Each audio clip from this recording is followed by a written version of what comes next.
So in terms of what they're doing, so one, if ICE is doing operations, I mean, that's obviously their call. Our guys have helped in different situations. I announced the other day, we had almost 20,000 state and local of apprehensions just in the last 9-10 months.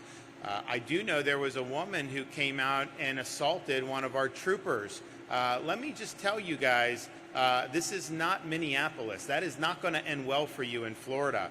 You have a right to go out there and criticize government policy. You can go out there and protest within, obviously respected zones. But the idea that you're going to assault one of our troopers is unacceptable, and you are going to face consequences as a result of that. So I'm not sure what all their what DHS is doing. Yes, our guys can assist.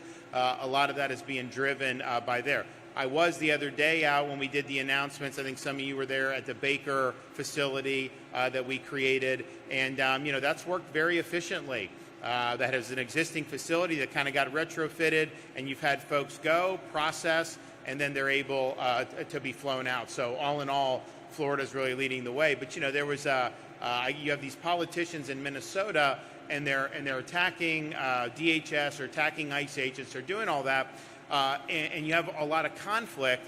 And they were like, why aren't they in Florida or some of these places? And the reason why you don't see, because we're cooperating. We believe that, we have a responsibility to help the laws of the country be enforced. And I just think it's odd, you have some people that, they don't want, there's certain laws they don't like, and they think that the way to combat that is not to win elections and change laws, but to just simply assault the people who are enforcing the laws. These guys that are out there, they've been treated very horribly across the country, and they really have a target on their back. And I know you had that one woman in the city of Jacksonville government putting out information. Look, that's not the way we roll here in the state of Florida. We're going to respect that, respect the law enforcement, respect the rule of law. And, if you want an open border or an amnesty or something like that, the way to do that, I wouldn't support that, but there's a process. Reality is, this last election, presidential election, was decided in significant part because the outgoing incumbent had opened the border, and it caused a lot of problems with many millions of people coming in illegally, including Maduro sending people to the border from Venezuela. He was emptying out his prisons, and he was sending them here to the United States. That's why when we did the Martha's Vineyard transport, most of the people on that first flight were from Venezuela. And there were a lot of people that said, oh, the governor's really done it now. The Venezuelan Americans aren't going to vote for him, down in South Florida. And in fact, next time I was down there, they were high-fiving me because they're like, Maduro is sending. And that's not what they wanted to see. So, you just see, this stuff all the time repeat itself in terms of some of the shenanigans. But that is something that these guys have a right to be discharging their duties and to get involved with any type of assault. Look, in Portland, do they let you throw bricks at police and all this and get them? Yeah, maybe they do. I don't know. It's not a place that I would ever be able to get elected dog catcher in, so I don't concern myself with why. But in Florida, that just ain't the way it's going to work. So, say what you want, even, however you want to do that, but not go beyond that line.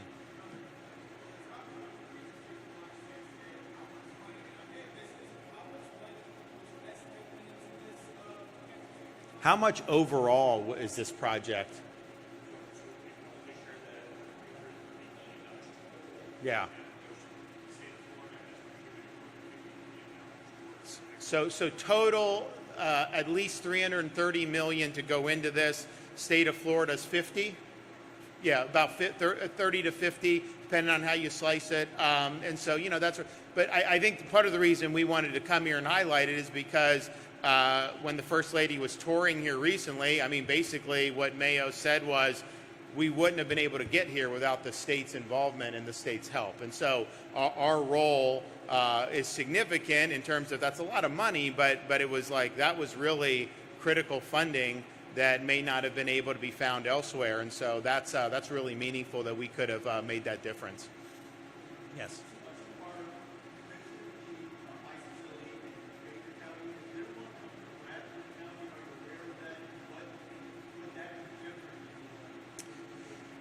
So the question's about, are there going to be any additional facilities where we're helping ICE with the processing, detention, and then hopefully rapid deportations for people here illegally?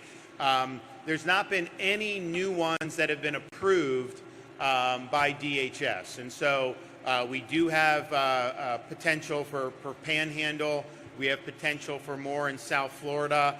But ultimately, we're not going to do it unless it's approved and unless the reimbursements are authorized.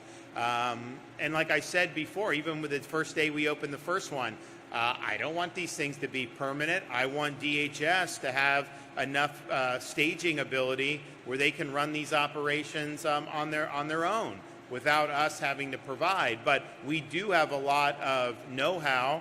We have good logistical operations, our Department of Emergency Management, all the different agencies that have worked, and it's been a huge help for them to be able to do it.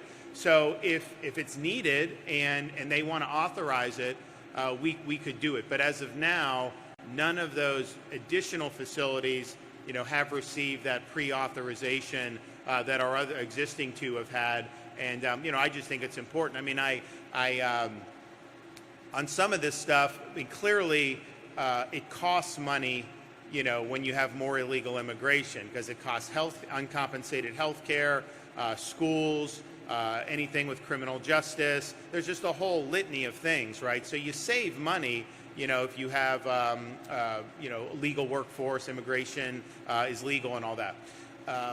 But at the same time, we've been told for how many years, Florida, you can't do this. It's the federal government's responsibility. And there are things we wanted to do even more significantly under Biden, and the courts would view no.